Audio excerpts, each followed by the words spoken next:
your destruction.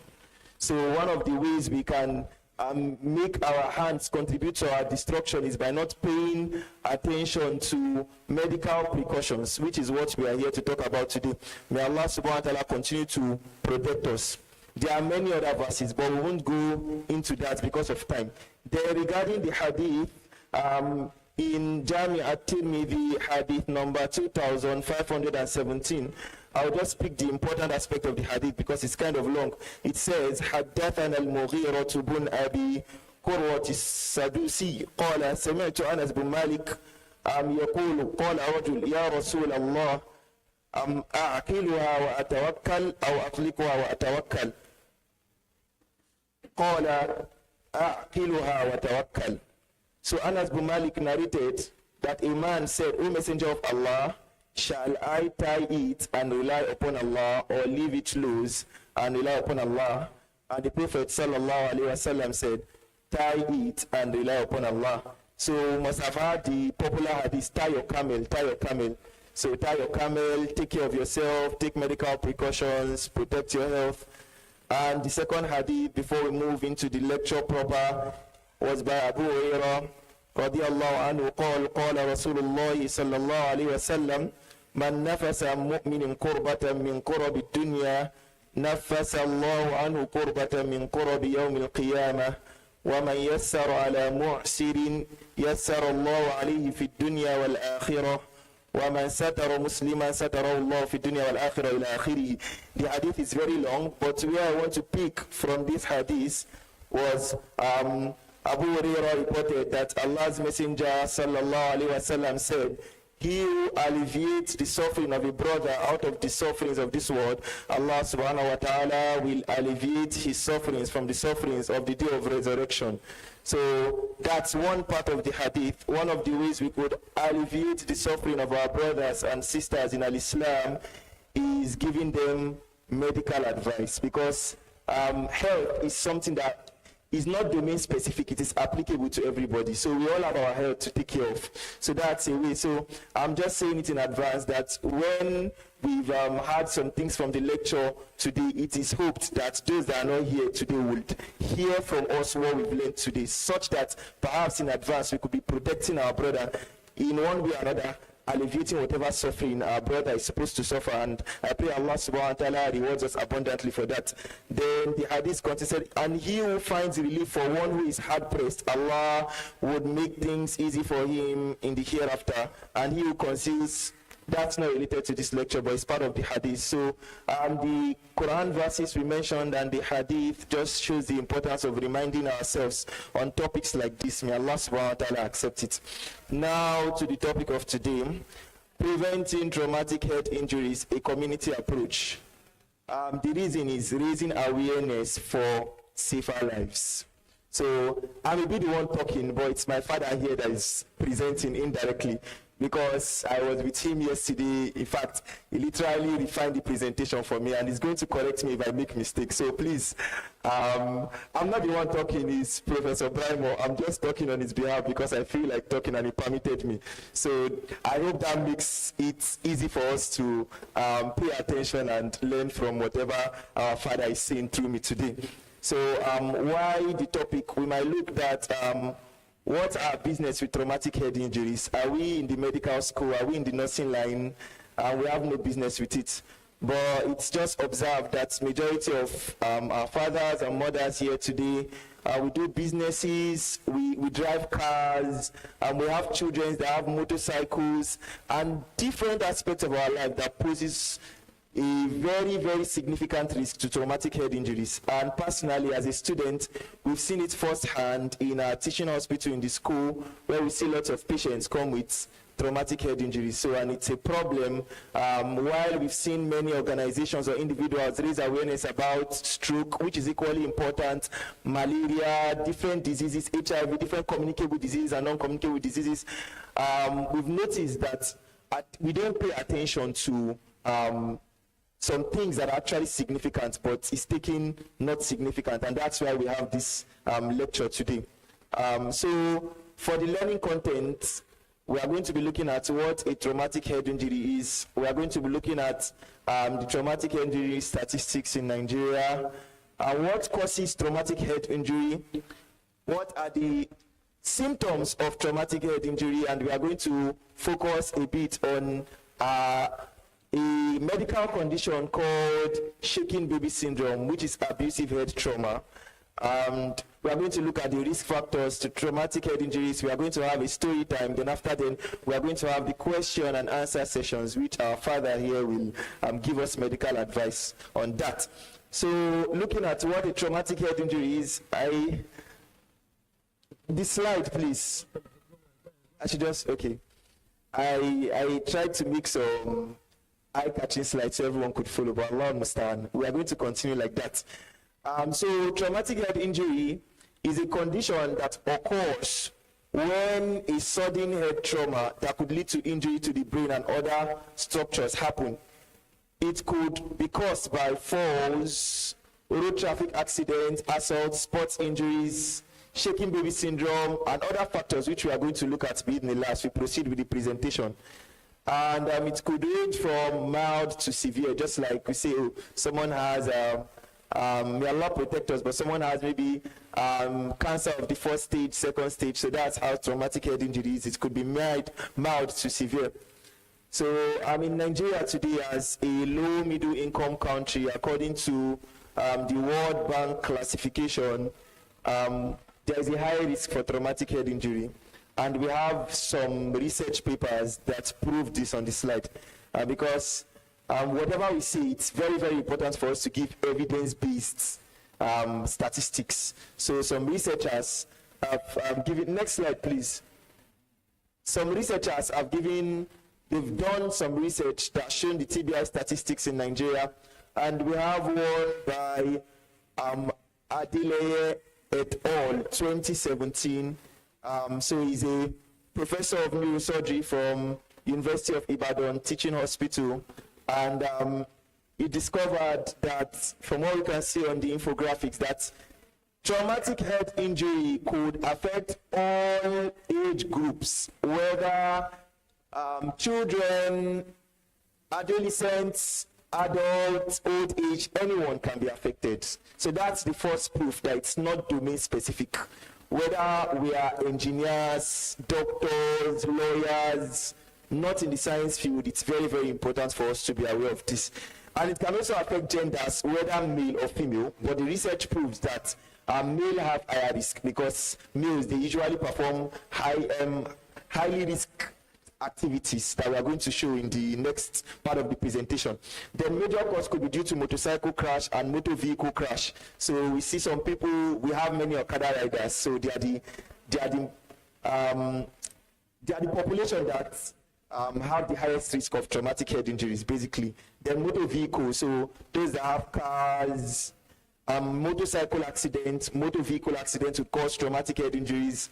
Then the research also showed that drug abuse, those that abuse drugs, use alcohol while driving, then also unrealistic expectations from children. So like parents that have high expectations from their children, that now leads to an indirect assault. So maybe when the parent wants to discipline his or her child, now leads to hitting the head with issue, what they used to call it, or other stuff, spraying something on the children. Then also heavy load, those that carry heavy load on their backs. Then, so majority of the population are vulnerable. We can just think of different aspects of our lives. Traumatic head injury can happen. Then also the low socioeconomic population. So in Nigeria today, some are rich, some are poor. But generally, the population in Nigeria, because Nigeria is a low middle income country, it's safe to say that it's a low socioeconomic group. Because whether we are rich or not, our roads is still what we are going to ply. We are going to follow the roads. So bad roads is what could cause road traffic accidents. So whether someone has Ferragamo, Bugatti or something, if the person is driving on a bad road without care, it can cause traumatic head injury due to accidents. So that is all the population in Nigeria, basically, there could be risk. Then the second paper by Rabiu et al. Just proved that apart from adults, now we've talked about road traffic accidents.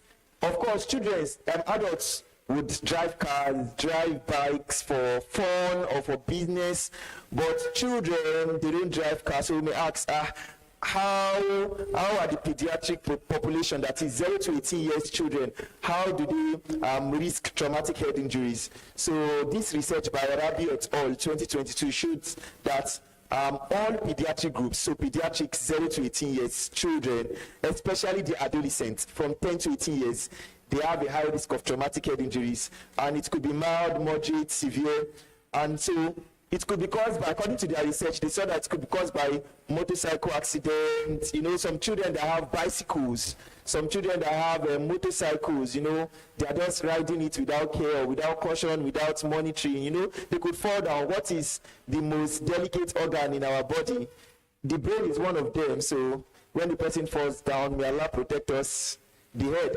Then awareness campaign, the research showed that awareness campaign is significant for prevention. So, and that's why we're having an awareness today. Then next slide, please. Another research by Emejulu et al. 2010 showed that men are at higher risk for traumatic head injuries. And the most important aspect of this research I want us to look at is the fact that they studied the time range where traumatic head injury could occur. And they discovered that it happens from mostly by midday, that's from 12 noon till 6 p.m. And that's where, you know, most of our fathers, our mothers, we are driving to work, you know, the road is busy. So it's very, very important for us to take precaution. So it's really risky. And again, all the research, so that it won't be a repetition, but all of them have discovered that traumatic head injuries, the most risk population is those that drive, especially motorcycle, then followed by motor vehicles due to road traffic accidents.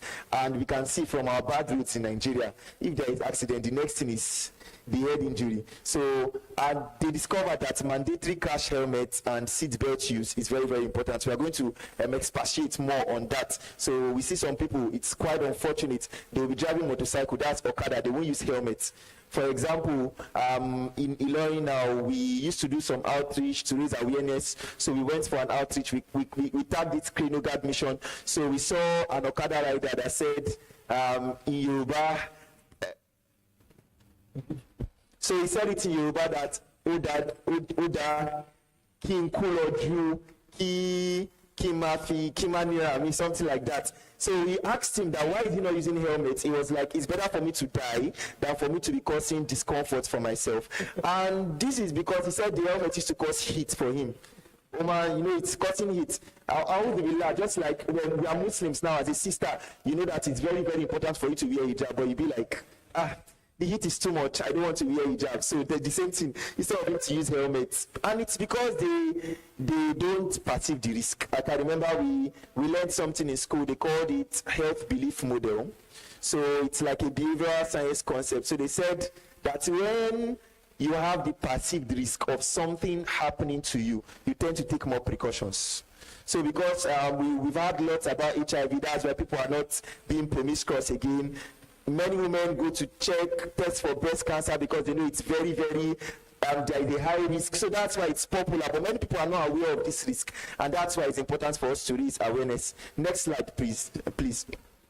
So after the research, just to make it kind of interactive and to the findings from the research, just to translate it to the what we see nowadays. So there have been notable TBI events in Nigeria.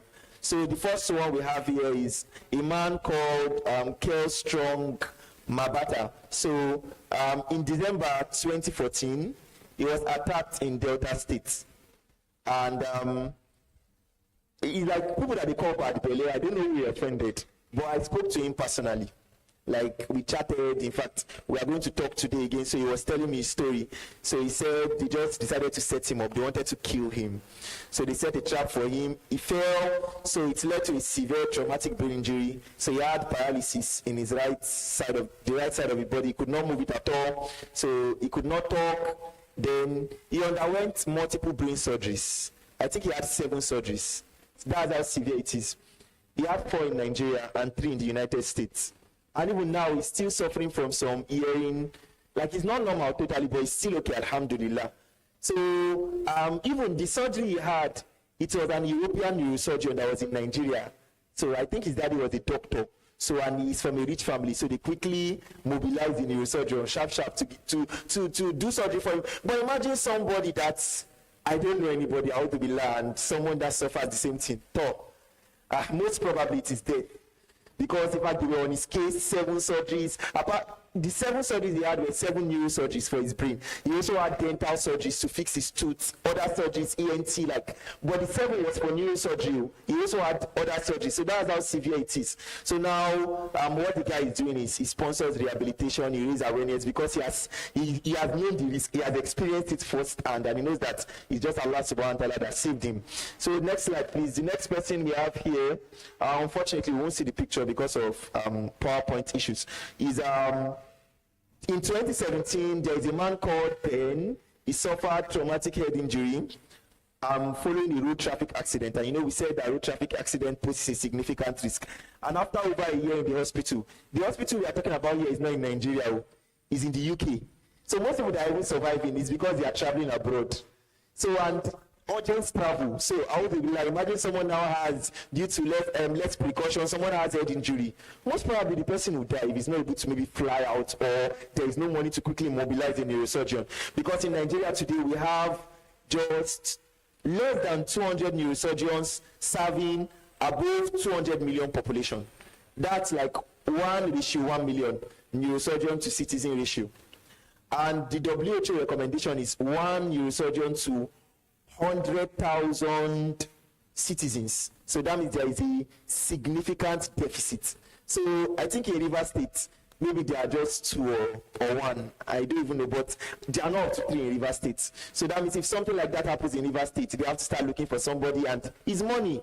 So this guy, he was able to survive because he got his rehabilitation treatment in the UK. So that's why it's very, very important for us to take precautions. Then the next one is, next slide please.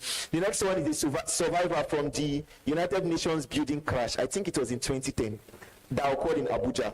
So she related her experiences online, and she said she had brain injury, collapsed lungs. Alhamdulillah, she actually survived, but still, she was in the UK when she had her surgery and everything. So most of them, they had to fly them out. So what of someone that does not have connection or something?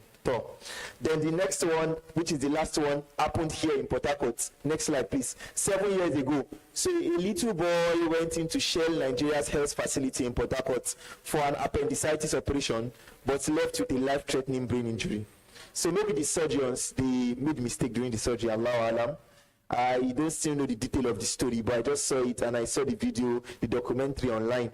So they tagged it hell in Shell, because they said that the Shell medical personnel, they've not still given the reason what happened to the boy. And in fact, his parents, they narrated their experiences that they couldn't focus on his remaining sisters. They had to dedicate time to him, focusing on his rehabilitation, because it's like the person, once your brain is gone, you won't be able to do anything again. Yes, so if you have to start learning how to walk from the beginning again, they'll start teaching you how to walk, teaching you how to write, teaching you different things when your brain has gotten injured. May Allah continue to protect us. So that's why if it has not happened to us here, it doesn't mean it cannot happen. And if we have not seen it, it's something that personally I've seen it firsthand. Maybe because maybe we may not be in the accident and emergency section of UITH. You just be seeing them every day from different locations in Kwara and outside Kwara where there are no surgeons. They don't be bringing them in. This person, this case. So it's Allah has just been protecting us. So that's why we just brought this talk here, so that we are going to try as much as possible to protect ourselves. Next slide. So now we've talked about the statistics, stories. So now what are the causes? So we are going to elaborate more on the causes of head injury. So the first one is motorcycle accidents, road traffic accidents, whether motorcycle, motor vehicle, whether it's car. You see many people, they are driving, they are rushing. Where are they rushing to? Just be driving. Or I think one that I know that happened in UIT, it was trailer. So the trailer was passing on this tanker that used to carry all this fuel. So the Okada rider too was trying to drive by his side, something like that. And I don't even know, maybe it's to God be the glory or something. I don't know the outcome of that guy eventually. So domestic violence too could happen, maybe in the house, fall, assault, different violence that can happen in the house. It could even occur from a mother or a father, I don't want to specify, or a parent or a lesson teacher. Okay, for example, one that happened recently in Lagos. I heard the story too, that a teacher was beating the child on the, that's not really good enough. There are good ways to discipline children or students. So the head, just leave it. It's very, very delicate. You can say, stretch your hand, let me flog you or something. The head is a no-go area. So that's why it's very, very important for us to manage our emotions and all. Another one is traders. So those that sell in the market, for example, this big tree market is a living example. It's very, very busy. When I go there to buy something, you see cars, they are passing the road, and people are crossing. It's very, very busy. So imagine how to be like somebody that is drunk is now driving with speed, or somebody is rushing to where we can't even see, and he just jams somebody. The first thing, the person falls down with the head. So that means if we are traders or we sell in the market, we should try as much as possible to be careful. Look left and right before crossing the road. We might say that people know about all these things, but it's very, very important for us to remind ourselves. Then children too, playground injuries too could cause traumatic head injuries. That's why it's very important for us as parents to watch over our kids. Let's not allow them participate in rough play. So let's train them not to be rough players or not to be violent. It could occur from fight with a friend. Imagine I'm fighting with a friend, I just give him a blow on the head, and the person is a child.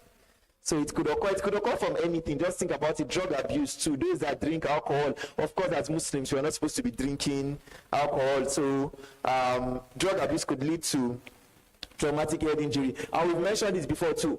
Unrealistic expectations from children. When parents now maybe comparing our children with other kids, like she be she dad any test, you did not do very well in your test. Next thing. On the head, all these kind of things. So there are good ways to go about these things. So let's not have unrealistic expectations from our children, and there are better ways to correct the children. Like I said, just stretch your hand, let me flog you, your bumbo, even your back, not your head. The bad road too, yes, we've mentioned it, and that's why no matter the individual socioeconomic class, everyone here is at risk. So there are lots of dilapidated roads in Nigeria. So if we don't drive with care, all those potholes, bumps, we are rushing. Next thing, car or kada, somersaults, head injury. So poor weather too. And that's why we see that in the aviation industry, when there is poor weather, there is no flights. So the same thing, we should, even though we can drive our motors by ourselves, we should try as much as possible to clean,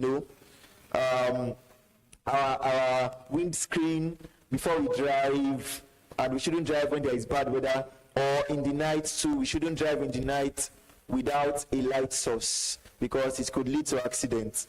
Then single parenting too, because one of the things we are going to discuss today is abusive head trauma. So research from other countries, there is no reported, significantly reported case in Nigeria, but it does not mean it's not happening. Perhaps it's happening, but people are not talking about it, or it's not being presented to the hospital. So single parenting, we are going to discuss more on that. But single parenting could lead to frustration of a parent, whether it's mother or father, and could lead to abuse of the child. And as children, the head is delicate. We are going to discuss more on that. So single parenting could lead to head injuries due to abuse. Then next slide, please. Risk factors. So after discussing the cause, what are the risk factors? So lack of helmet use. Like I said, when we were in Ilorin and we went for the outreach, the man was saying the helmet causes heat. But he has not seen it. If we go today and maybe we go with the residents from UITH and we go to the outreach, and we now show him a picture of someone that presented with a head injury in the hospital, he won't try it again. Because when you see a picture of someone that is suffering from HIV, someone that is suffering from this deadly illness, you won't even want it to happen to you, so you take precautions. So lack of helmet usage. So whether you are, if you have motorcycle, majority of our parents here will have cars, but some still have motorcycle to have fun, to exercise. It's not every time you want to be driving car. Please don't use your motorcycle without helmet. Use your helmet every time. May Allah continue protecting us. Then drivers, speeding, reckless driving, ignoring seatbelt rules. So use your seatbelt always. Make sure the airbag in your motor is functional. Everything has been kept there for one reason or another. So I know in Kwara State, for example, there has been policy making it compulsory for motorcycle riders to use helmets, but they are not following it. Even the government are not following up, and that's so sad. So if the government are not following up, we should try as much as possible to protect ourselves and protect others by raising awareness, which is why we are doing this today. Then children too, doing playground injuries, like we mentioned, drug abuse, then heavy load, those that carry heavy load on their neck, we'll carry it on our neck, we'll now be carrying it. You know, it's easy to carry something with your neck or your head than carrying it with your hand, because that way you're already putting all the gravitational force on your head, but we won't know it's like damaging our health one way or another. So those are the risk factors. Then now, what are the features of, next slide please, what are the features of traumatic head injuries? Whether mild, moderate or severe, they present with amnesia, which is a transient loss of consciousness.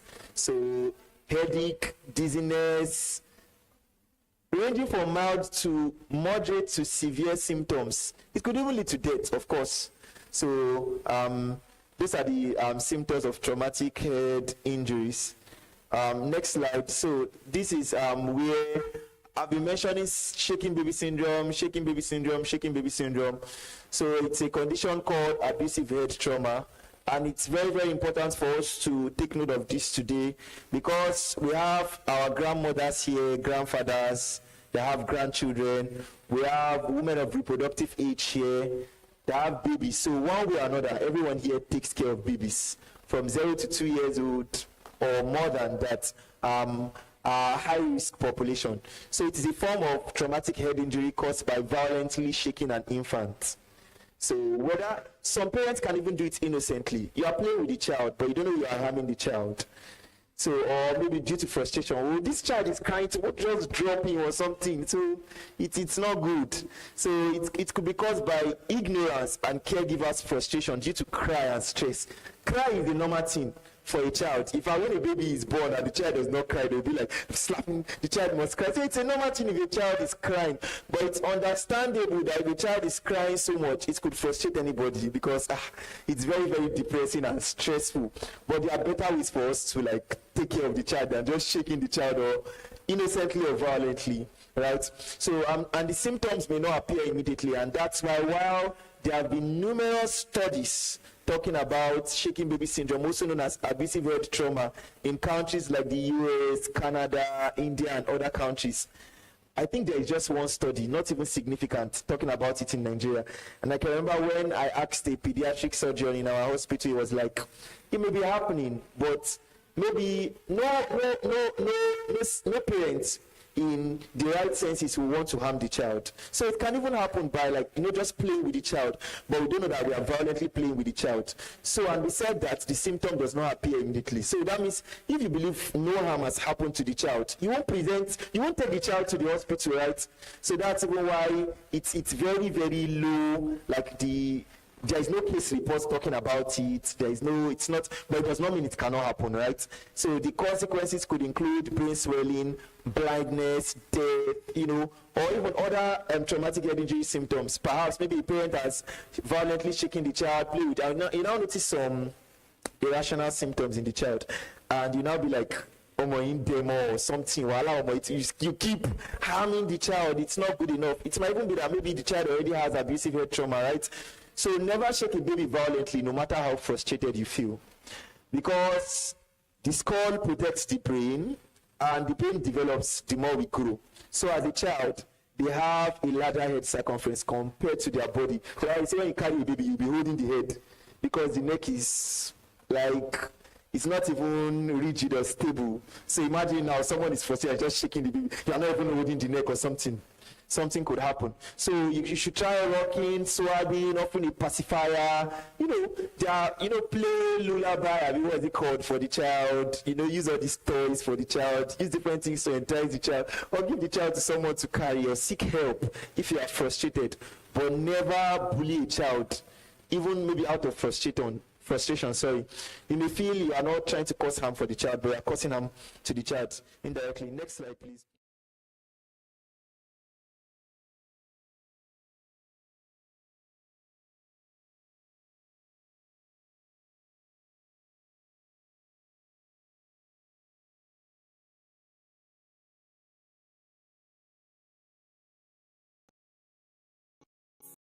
Assalamu Alaikum, wabaraktuh be upon you.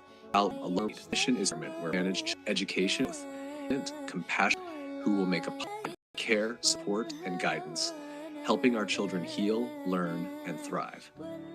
We strive to instill the values of Islam, including empathy, kindness, and gratitude for characters and futures. Know of it, we invite you to bring them to Al-Usrah. It's because when they are riding motorcycle, and we mentioned the case of a tanker by the side of a motorcycle rider, and next thing, accident, the person presented with unconsciousness and other medical jargons in the hospital, and perhaps death. So use helmets when you are riding a motorcycle, or doing, not even a motorcycle, use helmets when you are in the walk. I know I've heard of another case here, but I don't have the source. So all these people that work in the oil rig, so they use helmets too. So you shouldn't walk there without helmets because of all those heavy, I don't really have the experience, but all those heavy duties that could fall on somebody's head. Even with the helmet, the brain could get damaged, but at least the helmet is going to offer some protection and prevent it from being severe, right? So imagine someone used an helmet and it still happened to the person due to workplace accident. Not to talk of someone that does not even use an helmet at all. So that would definitely be severe. Then we'll go driving rules. Simple stuff: don't drink while driving, don't make phone calls while driving, don't talk to people while driving, don't eat while driving, don't drive when you are tired, don't drive in the night without light source. Preferably don't even drive at night. Don't rush while driving, maintain the normal speed limits, take note of bombs, potholes, all those things. It's very, very important for us to remind ourselves, because those are simple precautions that will save lives. We might say that, oh, I don't have car, I don't need to take precautions. But even pedestrians, too, they have a significant risk. So you look left and right before crossing the road. If you are passing highways, I know in Lagos there are lots of pedestrian bridges. So don't say you want to cross the road like that without following a pedestrian bridge. It's been placed there for a reason. That's a highway, so many persons are driving with speed. So if an accident happens, they won't even blame the person, because there's a pedestrian bridge for someone to follow, right? So don't look left and right. If there's a pedestrian bridge, as a person using Legady's Benz, please try to follow that rule. Don't make phone calls while walking on the road or while driving. Don't listen to anything, whether it's Quran or, as Muslims, you shouldn't even listen to music, right? But don't listen to anything while you're on the road, so that when someone is pressing the honking, you are going to hear, so that it won't cause an accident leading to brain injury. All this simple stuff that we think everyone knows. It's very, very important for us to be aware. Then use good ladder for climbing. So in the house, maybe you want to fix something. Don't just climb okay, I want to do something here, I will now climb this stuff. I can get a ladder. I can fall down, right? So use not just a ladder, use a good ladder. So I'm just painting these scenarios because I know that's applicable to, it's not domain specific. It's applicable to every one of us here. Use good ladder for climbing. If you want to change bulb, change anything in the house, do fitting, or you want to go to work, or you're in a construction site, so that, if someone falls down from a height, it could lead to head injury. Then also handrails for stairs. So that's part of, maybe, I don't know what it's called, maybe construction ethics or something. The handrails have been kept on the stairs for something, but it's quite unfortunate. We see some houses being built without the handrails, and there are children in the house. So, like we mentioned in the hadith, tie your camel. So you wouldn't expect, a child, innocent child is walking on the staircase, and the child just, maybe the child is even aware, the child is used to it, but maybe walk out on the stairs or something. Different thing can just happen, a coincidence, and the child just falls down. There was no handrail to protect the child. Or maybe you're on the staircase, the handrail is to protect you. You can even be walking, there is handrail, but you can still fall on the stairs. So that's why it's there to prevent you from falling, and also for you to hold, to protect yourself. So that's when we are building houses, or handrail is very, very important, whether for children or adults. There is risk for everybody. They use seat belts while driving. So the seat belt in our cars is there for a reason. Avoid disputes. Like we've mentioned before, assault, domestic violence could lead to brain injury. So even as Muslim, you should be, what's that verse? وَإِذَا خَاطَبَهُمُ الْجَاهِلُونَ قَالُوا سَلَامًا. So that means if someone even you pass through someone that is ignorant, or someone is offending you, see, it's okay for you to be cheated, but don't just maybe forgive also. Don't engage in a fight because of something trivial, even though it's something serious. May Allah continue protecting us. Imagine somebody is fighting. Let's even encourage our children too. The next thing is stone. Just when you are throwing stone, you throw it height. I won't even target stone for your leg. The next thing is your head. So the person just threw. So in all ramifications, we should just try as much as possible to avoid disputes. In fact, that's what Islam teaches us. So that way we are protecting ourselves from any violence. They use proper footwear. Like, you see, if we start mentioning prevention techniques, we are not going to end it today. Just think of anything.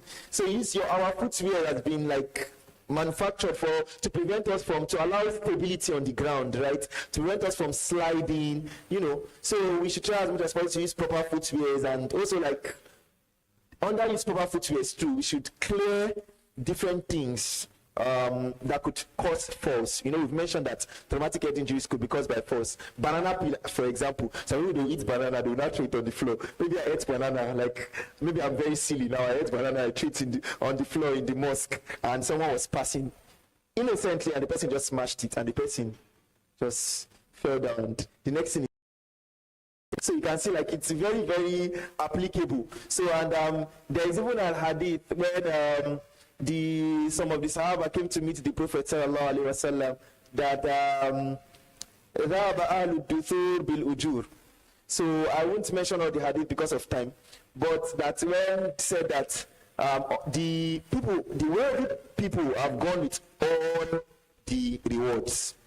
So they said, يصلون كما نصلي ويصومون كما يصوم ويتصدقون بفضول أموالهم إلى آخره. So Prophet close to the end of the hadith said, إن بكل تسبيحة صدقة. I'm trying to remember one part of the hadith, but the meaning is the Prophet ﷺ said that وَتُمِيتُ الْأَذَى عَنِ الطَّرِيقِ صَدَقَةٌ. Removing harmful substances from the road is charity. That's even though we don't even have money. We can even apply it to our, not even removing, even teaching people to prevent harm, prevent them from harming themselves too is charity. I mean, you don't necessarily need to spend money to give charity. That's what the Prophet ﷺ was teaching his Sahaba, that was saying that the rich ones, we know we are seeing somebody that is giving 1 million. So if the Prophet has already told us that removing something harmful from the road is sadaqah, that means it's very, very bad for us to even put something that will harm people on the road. So a good way to prevent traumatic head injuries is not putting something that will harm people on the road, that will cause falls. Someone can be passing on the road. There is a stone on the road. It just trip because of the stone. And next thing, when you fall, your head can be injured in many ways, right? Then the next one is okay, yes, we've mentioned it, secure loose rods and wet surfaces. So another one that I did mention on the slide was, how will I put it? Parental support, let's put it that way. So, we mentioned that single parenting could cause significant risk of abusive head trauma, according to research done in other countries. Like I mentioned, like in Nigeria, there is no really documented research, even for traumatic head injury generally. There is no even database history. If you go to the WHO site, you never see, they won't be able to give a proper statistic. So that means much attention, the attention meant to be paid to this is not really paid. And Nigeria is a high risk population. So about the parenting, the research from other countries showed that frustrated mothers, they are the ones that harm their children, causing abusive head trauma. So that means as fathers, we should try as much as possible to support our wives, to take care of the children, so that frustration will lead to child assault in one way or another. So that's another parenting to traumatic and many other ways. But because of time, we'll just move to the next.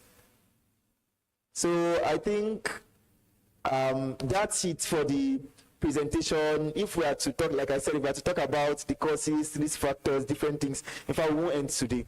But I hope, with the little presentation and with what our father will add and with the questions we are going to ask that will be answered, we are going to learn more about it, and we will be able to deduce more points on our own. And perhaps we could even caution people when they are doing different risky activities that will cause traumatic head injury.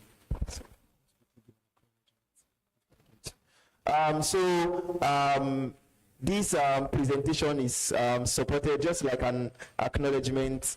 I want to acknowledge my father here and the Global Initiative, like I would say like an NGO that is focused on raising awareness for traumatic head injuries, bringing into limelight stories of survivors, to make people perceive the increased risk and take precaution, and also even sponsoring rehabilitation services. Because the rehabilitation here in Nigeria is not it at all. It's even the rehabilitation done by maybe the physical therapist and other medical personnel. Maybe our father will elaborate more on it.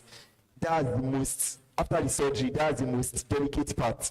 The rehabilitation, when they are teaching you how to walk, when they are teaching you how to write, doing different things. It's not even top notch in Nigeria. These people I mentioned that survived, they went to the US, UK, which was not even, it's not everyone that can afford that. So like that's what the Global Initiative advocates for. Then another supporter for this presentation was the NGM platform. That's the Nasir Giwa mentorship platform. So I would love to acknowledge them. So the platform was founded by one of our father that was here before. Some of our fathers here will know him, Engineer Nasir Giwa. He's in Lagos now. So he mentors and supports youths to fearlessly execute their bold ideas, basically. So, and the good part of the platform is that it's for Muslim youths.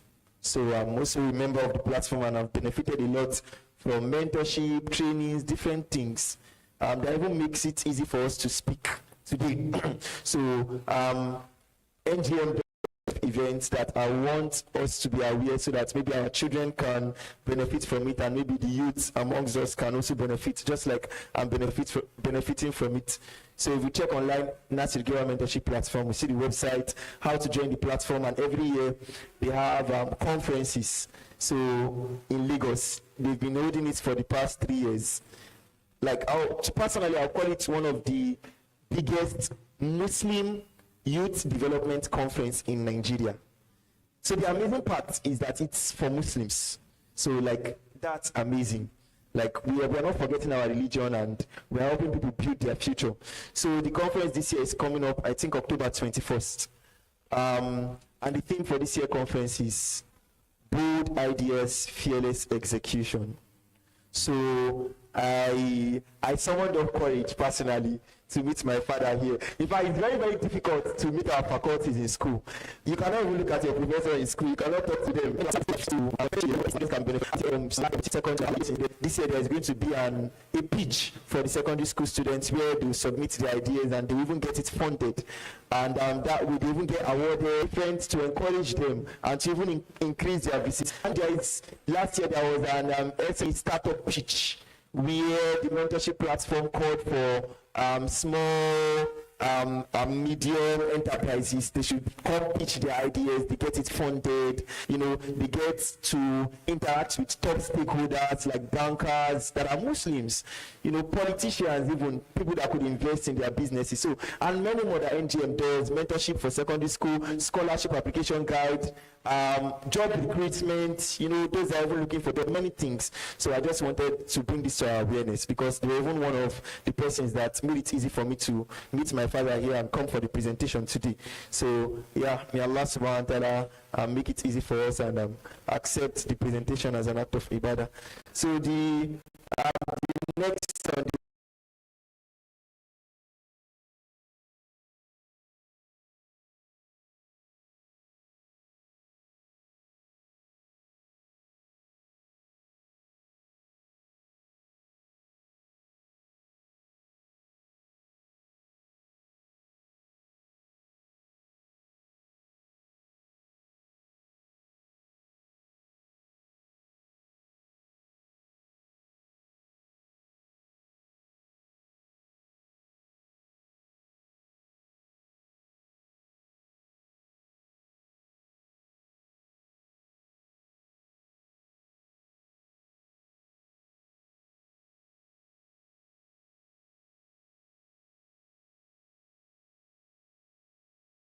Then there will be our father's contribution and question and answer session.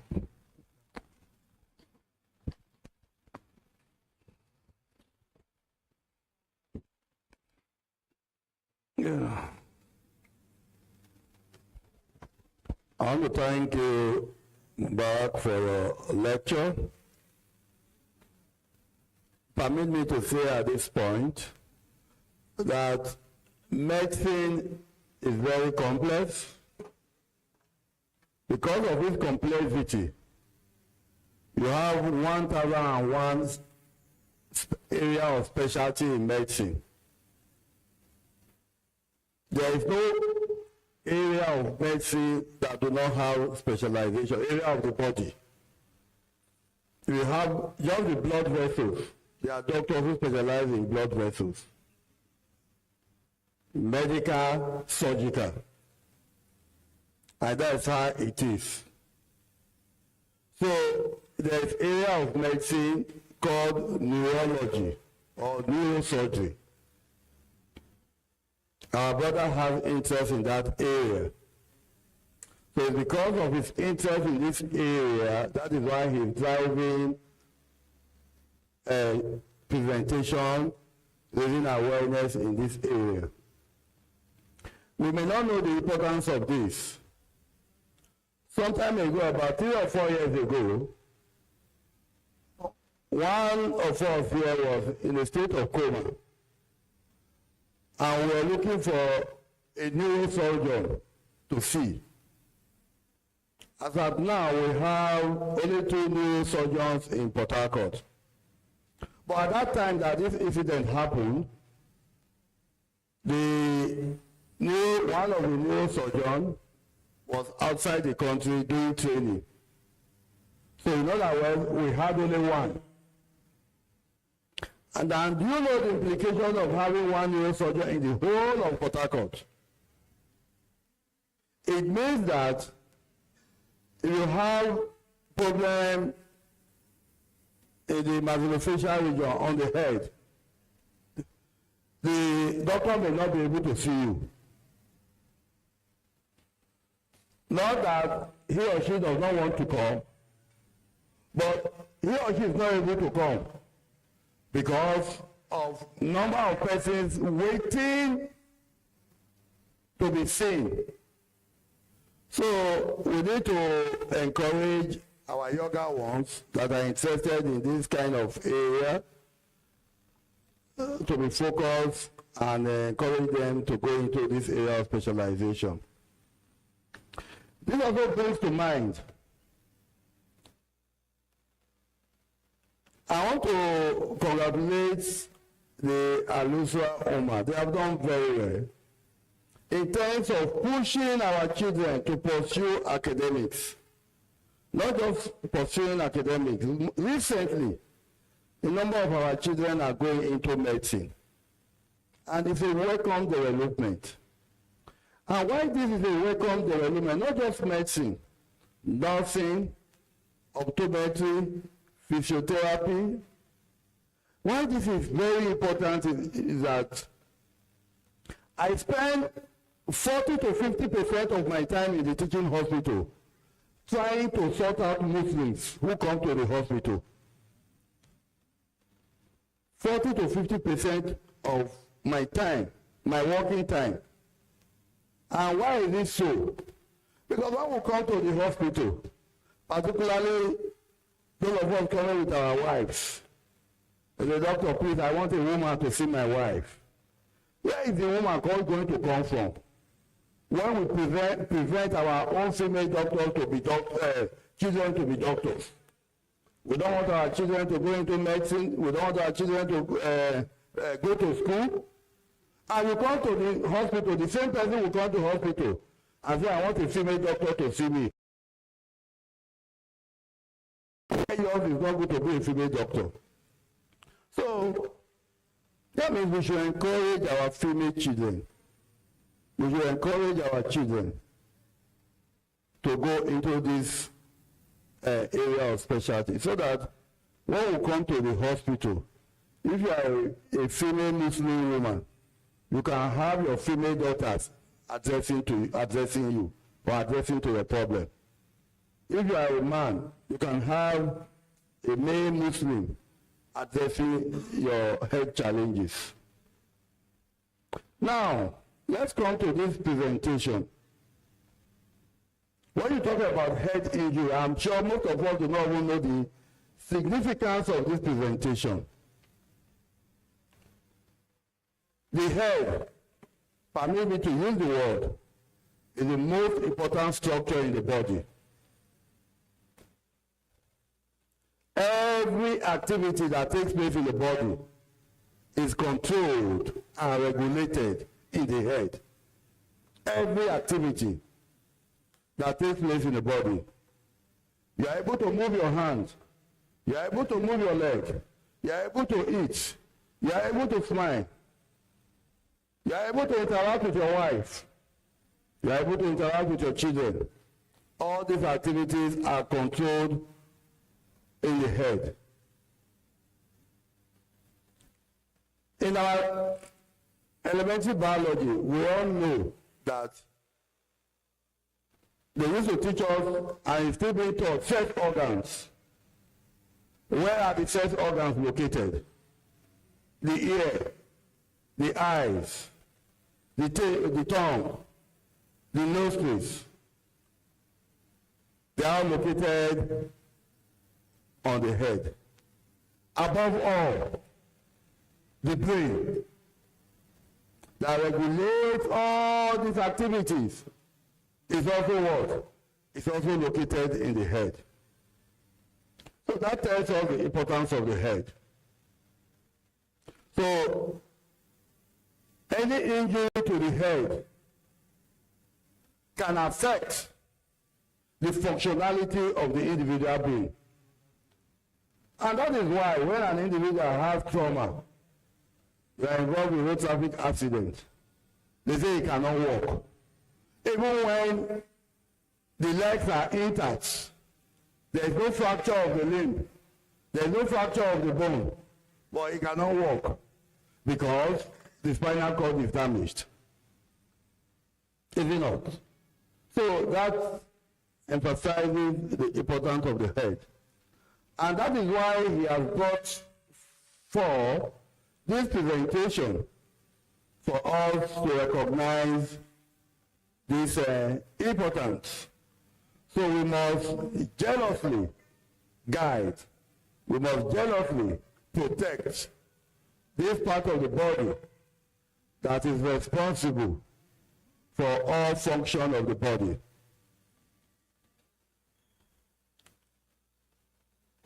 Now, if you have trauma to the head, like I mentioned, any function, any activity of the body can be affected. And that is why it is very important for us to look at this lecture. We have tried to talk about various factors that could cause injury to the head. Road traffic accidents, which is a common phenomenon everywhere. We all travel.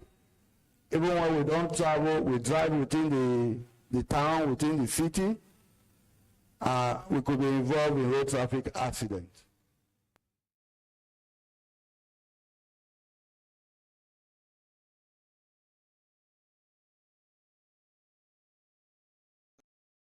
Asalamu Alaikum. And this is the commonest cause of injury among the elderly.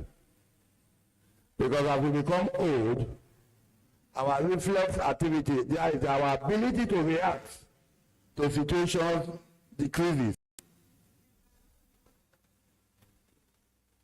And more recently, you will discover that most of our parents, and that is even the trend now, most of our parents, at one time or the other, they have sustained or may have been involved in some fault in the bathroom.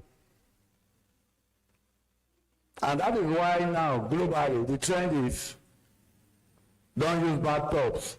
If you have to use bathtubs, you may have to put some foot mats that will improve gripping. So fall is also something that is a common cause of head injury. Sports, those of us that are involved in sports, contact sports, and all that. Then if you look at all this may not be of interest to us. All this may not be of interest to us. But head injury that should be of interest to us as a result of this presentation are those that are related to violence or abuse. Violence or abuse. So when you have injury resulting from violence or abuse, it could be physical, it could be emotional, it could be sexual abuse, it could be domestic. But in any case, even if it's domestic, it still falls within the confines of physical abuse.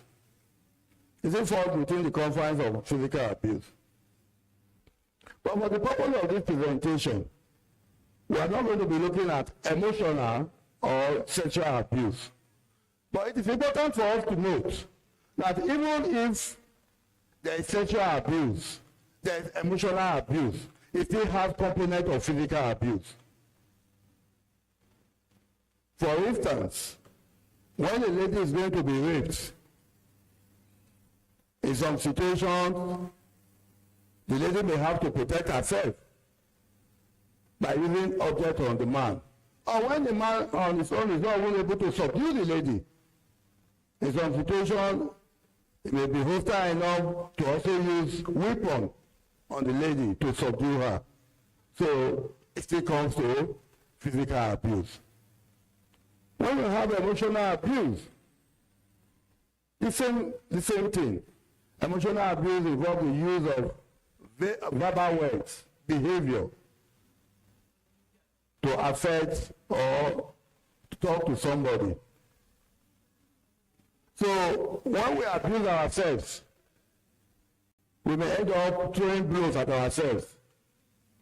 So when we throw blows on ourselves, it becomes physical abuse. You can also have what we call the battered child syndrome, where a child can present with multiple injuries because of abuse of that child. You can also have, just as I have said, the shaking baby syndrome. I'll give you a scenario. There's a 4-year-old boy who presented with a swelling on the head. Whether with a swelling on the head, redness of the eye, marks of rope on his body, and fracture of the clavicle. There's a bone here, it's called the clavicle. A 4-year-old boy, the clavicular bone was fractured. The interesting thing is that fracture was not recent. And what happened to this boy? This boy lost the father, the 4-year-old boy, the father died, and all these things are happening within 3 months of the death of his father. The father died. Upon the death of the father, he was given to the uncle, to stay with the uncle. But the wife was physically abusing the child, to the extent that she fractured the clavicle. That means she hit the boy with something. Fractured the clavicle, But that wasn't even what brought the boy to the hospital. What brought the boy to the hospital was a recent injury that was inflicted on him. The head was swollen with hematoma, with blood and everything. So they did an X-ray. It was from the X-ray that they even discovered that clavicle was fractured. So that is physical abuse.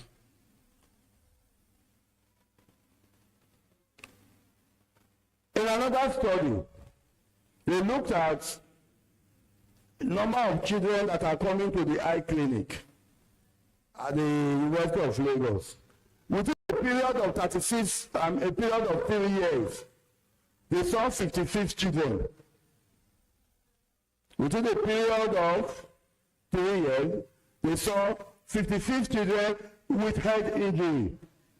Not just head injury to the eyes. And do not forget, I've told you that I mentioned about the importance of the housing. So the first reaction, one want to physically abuse the child, is what? Either you are slapping the child on the head, you are slapping the child on the face. In some situations, when the child is not even close to you, what happens? If you have a hammer, you throw the child. God punish you. No go good for your papa where you don't die, or your mama where you don't die. Is it not? So if it's padlock that is with you, you throw it to the child.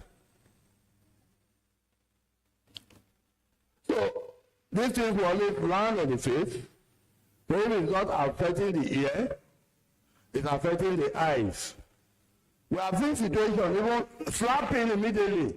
Is it when he slapped me, I know here for 1 minute. Is it not? Those are the things we are talking about. And we are all doing this to our children. We are all doing this to our words that are not our children, that are staying with us. And that is what we want to bring out of this lecture. So you throw the padlock to the child, you throw the key to the child. So within this period of 3 years, they saw 56 children with eye injury as a result of physical abuse.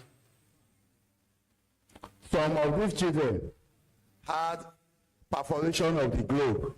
Some of these children have perforation of the cornea or the sclera. Some of these children, which is common, we all see. The commonest we all see is the one that happens among husband and wife, is it not? The woman wakes up, you have not seen your friend. You see her one, their eyes are red. Say, my dear sister, what happened to you? Is it, I use head to hit wall. Is it like the husband slapped her? The husband slapped her. So the eyes become bloodshot. Those are immediate effects. What are effects that may develop later? Visual impairments, blindness, because of physical abuse. I know of a family, husband and wife. The wife had eye problem, and they spent a lot of money. He had eye problem, and I was in Benin then. He took his wife to a very big eye hospital in Lagos called Eye Foundations. So private hospital, they treated and everything. Spent a lot of money. But the information here is that they were told, this eye problem you are having that you are not seeing well that brought you, it was because of repeated trauma. It was because of repeated trauma that you have been getting on your face. And the only place you was getting this repeated trauma was from where? The repeated slap from the husband. The repeated slap from the husband. They have to do surgery, they spend money. What of the emotional disturbance? The effect is unquantifiable. That is what we are trying to bring out.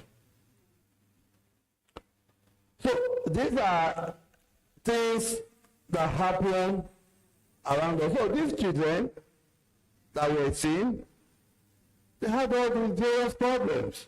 And they were all as a result of physical abuse. Like I said, it may not manifest immediately. There may be some symptoms There may be some signs that may manifest immediately, like redness of the eye, hyperemia, conjunctival headache, and all that. But other effects may come up later, and you continue to visit the hospital. And of course, what do you expect? Because these injuries were caused by us, by parents, by uncles, by aunties, by caregivers. We won't talk about them. So, and that is why we have the impression that these things are not happening. They are happening every day around us. They are happening every day in our homes.